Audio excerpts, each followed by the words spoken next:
చేస్తున్న ఈ శుభ సందర్భంలో ఈ కార్యక్రమానికి విచ్చేసి వేదిక మీద ఆసీనులైనటువంటి ప్రజాప్రతినిధులందరికీ, మంత్రులకు, ఎమ్మెల్యేలకు, ఎంపీలకు, ఎమ్మెల్సీలకు, అదేవిధంగా అధికారులకు, ఈ కార్యక్రమాన్ని విజయవంతం చేయడానికి నలుమూల నుంచి వచ్చినటువంటి కార్యకర్తలకు, నాయకులకు, సోదర సోదరీమణులకు, పత్రికా మిత్రులకు, పోలీస్ మిత్రులకు, ఇంకా ఇతర ప్రముఖులందరికీ కూడా నా యొక్క హృదయపూర్వక నమస్కారం. నిజంగా ఇది ఒక శుభదినం అని చెప్పుకోవాలి. ఎందుకంటే ఒక రోజే ఒక ముఖ్యమంత్రి గారు ఒక నియోజకవర్గంలో 800 కోట్ల రూపాయలకు ఈరోజు శంకుస్థాపన చేయడం అనేది మామూలు విషయం కాదు. ఎందుకనంటే ఈరోజు రాష్ట్రంలో ఎంత ఆర్థిక ఇబ్బందులున్నా కూడా అభివృద్ధి, సంక్షేమము, విద్య, వైద్యము అనే విషయంలో మన ముఖ్యమంత్రి గారు ఎక్కడా కూడా మరి కాంప్రమైజ్ అవ్వడం లేదనే విషయానికి ఇది ఒక నిదర్శనంగా చెప్పుకోవచ్చును. మరి ఇక్కడ అభివృద్ధి అనేది కుంటుపడింది అనే విషయం మనందరికీ కూడా తెలుసు. గత ప్రభుత్వంలో పూర్తిగా స్టేషన్ గన్పూర్ను మర్చిపోయిన విషయాన్ని ఇప్పుడు కడియం శ్రీహరి గారు సోదరులు చెప్పినట్టుగా మరి వారు ఈరోజు కాంగ్రెస్ పార్టీలోకి రావడము, అధికారంలో కాంగ్రెస్ పార్టీ ఉండడము, ముఖ్యమంత్రిగా రేవంత్ రెడ్డి గారు ఉండడం వలన ఈరోజు ఈ అభివృద్ధి పనులన్నిటికీ కూడా శంకుస్థాపన చేసేదానికి సాధ్యమైందని చెప్పి నేను ఈ సందర్భంగా విజ్ఞప్తి చేస్తా ఉన్నాను.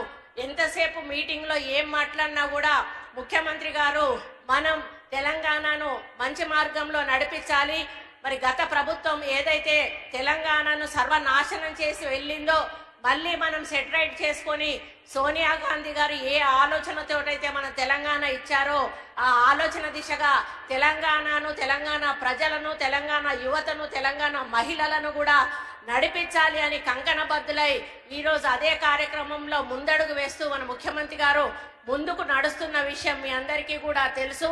మరి సీతక్క ఈరోజు స్త్రీ శిశు సంక్షేమ శాఖ మంత్రిగా వారు కూడా ఎనలేని కార్యక్రమాలు మహిళలకు అందిస్తూ ముందుకు తీసుకుపోతున్న విషయాన్ని కూడా ఈ సందర్భంగా దాని వెనకాల కూడా మన ముఖ్యమంత్రి గారి హస్తం ఉందని చెప్పడానికి నేను గర్వపడతా ఉన్నాను.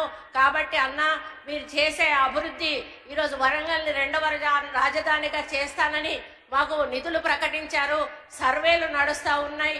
రాబోయే రోజుల్లో హైదరాబాద్కు సమానంగా వరంగల్ నగరం కూడా తప్పకుండా అభివృద్ధిలో ముందుకెళ్తుందనే నమ్మకం, విశ్వాసం మీ ఆధ్వర్యంలో మాకుంది. తప్పకుండా ఎయిర్పోర్ట్ కూడా వస్తుంది. మరి టెక్స్టైల్ పార్క్ ఆల్రెడీ ఉంది, ఇండస్ట్రియల్ కారిడార్ కానీ ఇంకా రకరకాల మరి మెడికల్ కానీ అన్ని రకాల హబ్స్ కూడా ఇక్కడ డెవలప్ అవుతాయి, యువతకు మంచి ఉద్యోగ అవకాశాలు వస్తాయి అనే విషయాన్ని మరి మేము పూర్తిగా నమ్ముతా ఉన్నాం. ఆ దిశగా ముందుకు మీరు తీసుకెళ్తున్నందుకు మీకు ఈ వేదిక మీద నుంచి హృదయపూర్వక ధన్యవాదాలు తెలియజేస్తూ, ఇంకొకటి నా సూచన ఏంటంటే ఇది ఒక మంచి టూరిజం ప్లేస్ అన్న. ఇది రాణి రుద్రమదేవి, సమ్మక్క సారలమ్మలు మరి ఇటువంటి మహనీయులు ఏలినటువంటి గడ్డ, కాకతీయులు ఏలినటువంటి గడ్డ. ఈ గడ్డకు ఒక చరిత్ర ఉన్నది. ఆ చరిత్ర మరి మర్చిపోకుండా ఉండాలి అంటే, ఆ చరిత్ర అలాగే ఉండాలి అంటే అభివృద్ధి పదంలో నడిపించాలన్నా తప్పకుండా మీరు దీన్ని ఒక పర్యాటక రంగంగా వరంగల్ని తీర్చిదిద్దినట్టయితే, పర్యాటకులను ఆకర్షించినట్టయితే మరి తప్పకుండా వరంగల్కి ఇంకొక వన్నె తెచ్చిన వాళ్ళు అవుతారు. మాది ఒక్కటే కోరిక. ఎందుకంటే ఏది ముట్టుకోవాలన్నా ఆర్కియాలజీ అంటారు, టూరిజం అంటారు.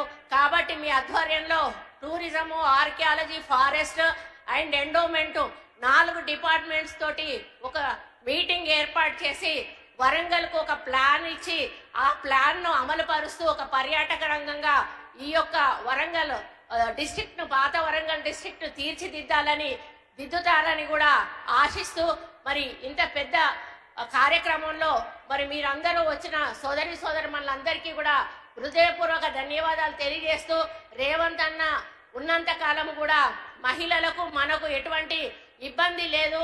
ఎందుకంటే అన్నమాట తప్పేటువంటి వ్యక్తులు చాలా మంది ఉన్నారు ముఖ్యమంత్రులలో.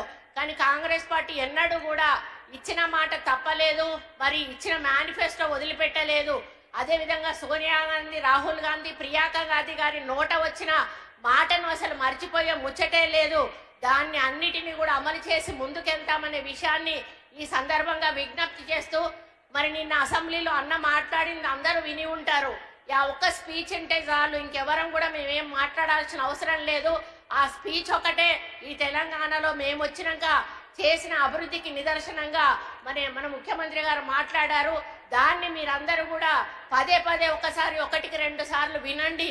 అప్పుడు ప్రతిపక్షాలు చేస్తున్నటువంటి ఆరోపణలో ఉన్నటువంటి మరి అబద్ధం ఏంటో మీకు అర్థమవుతుంది. కాంగ్రెస్ పార్టీ చేస్తున్న అభివృద్ధి ఏంటో మీకు అర్థమవుతుంది. కాబట్టి కాంగ్రెస్ పార్టీ ఎప్పుడూ కూడా ఏది ఆశించకుండా ప్రజల సంక్షేమమే ధ్యేయంగా ముందుకు పోతుంది. కాబట్టి మీరందరూ కూడా కాంగ్రెస్ పార్టీని ఆశీర్వదిస్తూ మరి మా వెన్నంటి నడిచి ఇంకా ఎన్నో అభివృద్ధి కార్యక్రమాలు చేసే అవకాశాన్ని మాకు కల్పించాలని, మనమందరం కలిసి మన ముఖ్యమంత్రి గారు వెంట నడిచి తెలంగాణను మొదటి స్థానంలో నిలబెట్టే దిశగా మనమందరం కూడా వారు వెంట నడుద్దామని తెలియజేసుకుంటూ, ఈ అవకాశం ఇచ్చిన పెద్దలందరికీ కూడా పేరు పేరున